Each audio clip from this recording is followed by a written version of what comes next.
آج کی میری تقریر کا موضوع ہے صلاح، رہنمائی اور ہدایت کا راستہ۔ صلاح کا جب ترجمہ کوئی انگریزی میں کرتا ہے تو اکثر اس کا ترجمہ کرتے ہیں پریئر، اور جب ہم اس کے معنی دیکھتے ہیں آکسفورڈ ڈکشنری میں، پریئر کے معنی ہے to beseech, to ask for help, کسی سے مدد مانگنا۔ یہ ترجمہ صلاح کا صحیح نہیں ہے۔ جو ہم صلاح کے بعد دعا مانگتے ہیں، the supplication we do، اس کے معنی ہے مدد مانگنا، کیونکہ صلاح میں ہم اللہ سے مدد مانگنے کے علاوہ ہم اس کی تعریف بھی کرتے ہیں، ہم اس کا شکریہ ادا بھی کرتے ہیں اور اللہ سے ہدایت بھی پاتے ہیں۔ اسی لیے ٹو پرے، مدد مانگنا، صلاح کا پورا ترجمہ نہیں ہے اور ہم اس سے صحیح نہیں کہہ سکتے۔ اردو میں جو ہم ترجمہ کرتے ہیں نماز، یہ پرشین لفظ سے آتا ہے، کہتے ہیں بندگی، یہ ترجمہ کافی حد تک صحیح ہے۔ انگریزی ترجمہ پریئر سے اور صحیح، اور انگریزی میں صلاح کو پسند کرتا ہوں کہنے کے لیے پروگرامنگ، یا عام زبان میں کہیں گے برین واشنگ، دماغ کی صفائی کرنا۔ لیکن کوئی اگر کہیں گا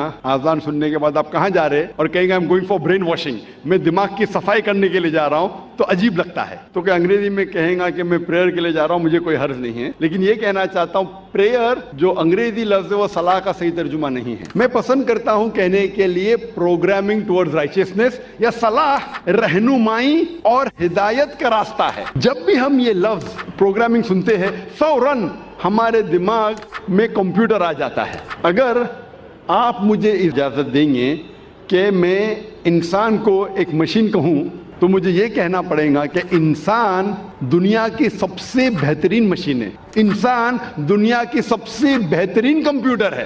اور اکثر یہ عام ہے کہ جب ہم صلاح پڑھتے ہیں اکثر ہمارا ذہن بھٹکتا ہے، یہ عام بات ہے، یہ کچھ نئی بات نہیں، ہم جانتے ہیں لیکن کئی بار کسی ذکر نہیں کریں گے، لیکن ہم سب جانتے ہیں کہ اکثر جب ہم صلاح پڑھتے ہیں تو ہمارا ذہن بھٹکتا ہے۔ اگر کوئی طالب علم کوئی امتحان کا پیپر دینے کے بعد جب صلاح پڑھ رہا ہے تو صلاح میں وہ سوچیں گا سوال نمبر 2 کا جواب میں نے ایسے کیوں دیا، اگر ویسے دیتا تھا تو اچھا ہوتا۔ وہ عورت سوچیں گی کہ میرے شوہر کے لیے آج میں کیا پکاؤں، چکن بریانی یا مٹن پلاؤ۔ یہ صلاح میں ہی سب ہمیں خیال آتا ہے۔ تو صلاح میں ہمارا ذہن بھٹکتے رہتا ہے، اور یہ عام بات بھٹکنا چاہیے نہیں لیکن بھٹکتا ہے۔ کیوں؟ کیونکہ اکثر ہم مسلمان 80% سے زیادہ مسلمان ہم عربی نہیں جانتے، اور جب ہم صلاح میں جو آیتیں پڑھتے ہیں قرآن مجید کی، مثال کے طور پہ سورہ فاتحہ پڑھنا فرض ہے، ہم جب سورہ فاتحہ پڑھتے ہیں ہمیں سورہ فاتحہ اتنے اچھی طریقے سے یاد ہے کہ اگر نیند میں سے ہمیں کوئی اٹھائیں گا 2 بجے رات کو اور کہیں گا سورہ فاتحہ پڑھو تو ہم 100 میل کی رفتار پہ پڑھ سکیں گے،